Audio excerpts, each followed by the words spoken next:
Malaysian airline की flight MH370 जिसकी मंजिल तो बीजिंग थी, लेकिन वो समुंदर के बीचों बीच इस तरह गायब हुई कि फिर कभी ना मिल सकी। सालों की तलाश के बाद आज भी लापता है। वेलकम टू अंधेरों का सफ़र। आगे बढ़ने से पहले हमारे चैनल अंधेरों के सफ़र को सब्सक्राइब कर दें और बेल आइकन को प्रेस कर दें।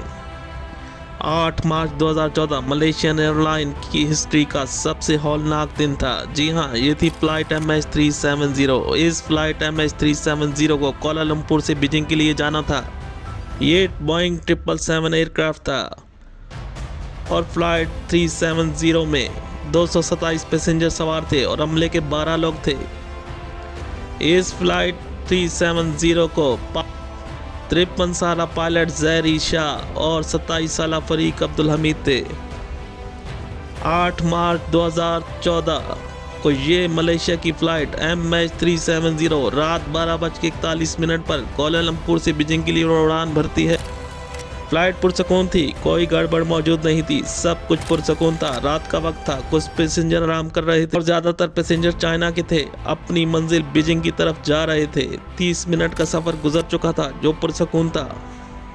अब ये फ्लाइट MH370 साउथ चाइना सी के ऊपर थी। तकरीबन उड़ान के 38 मिनट बाद इस फ्लाइट का राब्ता मलेशियन कंट्रोल टावर से मुनक़ता हो गया और flight 370 Malaysian airport traffic control के रडार से गायब हो चुकी थी। लेकिन मलेशियन ATC ने इस बात का कोई नोटिस नहीं लिया और ना ही इस पर ध्यान दिया। अब फ्लाइट MH370 का राब्ता मलेशियन मिलिट्री के एक रडार से हो चुका था। इस मिलिट्री रडार ने रिकॉर्ड किया। वो हैरानकुन बात ये थी कि इस फ्लाइट को बीजिंग के लिए जाना था, लेकिन ये क्या, फ्लाइट MH370 की दिशा ही बदल चुकी थी, जो 200 nautical 370 kilometre north west Penang island की तरफ हो चुकी थी, यानी बीजिंग की बिल्कुल उल्टी सिमत की तरफ जा रही थी। तकरीबन 1 घंटे बाद इस मिलिट्री रडार से भी ये फ्लाइट MH370 गायब हो चुकी थी। अब ये फ्लाइट किसी भी रडार पे मौजूद नहीं थी। आखिरी बार वियतनाम के ATC से इसका रब्ता हुआ था, जो सिर्फ 30 सेकंड बाद ही मुनक़ता हो गया था। और फिर वियतनाम के ATC ने कोलालमपुर के एयर ट्रैफिक कंट्रोल को इसकी इत्तला दी। मलेशियन एयर ट्रैफिक कंट्रोल को दी गई इस इत्तला में एयर ट्रैफिक की लापरवाही सामने आई, जो तकरीबन 2 से 3 घंटे बाद इसने नोटिस लिया और इस फ्लाइट को ढूंढा गया तो मालूम हुआ कि ये फ्लाइट तो किसी भी रडार पे मौजूद नहीं। फ़ौरन इमरजेंसी कॉल शुरू हो गई और अब बीजिंग एयरपोर्ट पर लोग अपने पैसेंजर्स को रिसीव करने आए हुए थे। वो इंतज़ार में थे कि ये फ्लाइट MH370 कब लैंड होगी। बीजिंग एयर ट्रैफिक कंट्रोल को बताया गया कि फ़्लाइट MH370 गायब हो चुकी है और अब बीजिंग एयरपोर्ट पर भी इमरजेंसी जैसी सूरत-ए-हाल बन चुकी थी। अब फ्लाइट MH370 को ढूंढने के लिए सर्च ऑपरेशन शुरू हुआ। इस सर्च ऑपरेशन को साउथ चाइना सी के ऊपर से स्टार्ट किया गया।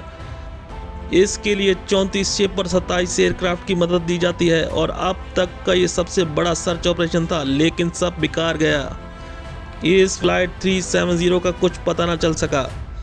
अब फ्लाइट MH30 को तलाश करने के लिए सैटेलाइट की मदद ली गई। 8 मार्च को इस फ्लाइट का राब्ता सैटेलाइट से हुआ था। इस सैटेलाइट के सिग्नल से इस जगह का तयन किया गया कि हो सकता है कि ये फ्लाइट MH370 इस एरिया में मौजूद हो और ये एरिया बहुत बड़ा एरिया था और समुंदर और ऑस्ट्रेलिया के करीब करीब का एरिया था।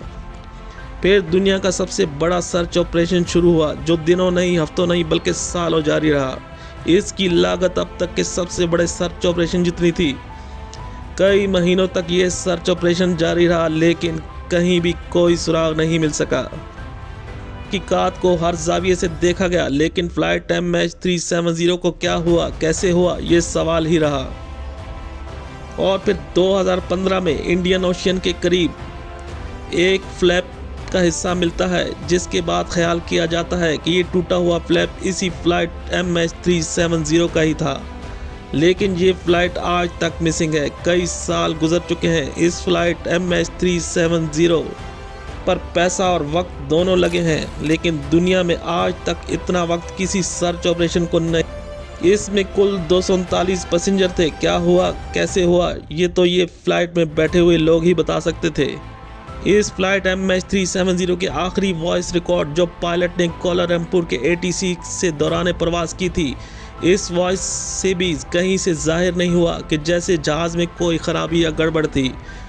अब एक सवाल जो सबसे ज़्यादा उठा था वो ये था कि फ़्लाइट MH370 का वो 180 डिग्री का टर्न वो क्यों लिया गया, जबकि इसकी सीधा दिशा बीजिंग की तरफ थी, और ये कोलालमपुर के ATC से रब्ता क्यों और कैसे मुनक़ता हुआ, जबकि इस फ्लाइट MH370 का मिलिट्री के रडार से कनेक्ट हो चुकी थी और ताइवान के ATC से भी रब्ता हुआ था। ऐसे कई सवाल अपने पीछे छोड़े जा रही है जिनका जवाब शायद हमें कभी मिल सके, लेकिन आज की तारीख तक फ़्लाइट MH370 एक गुमशुदा राज बन चुकी है। ये थी मलेशियन एयरलाइन की फ़्लाइट MH370।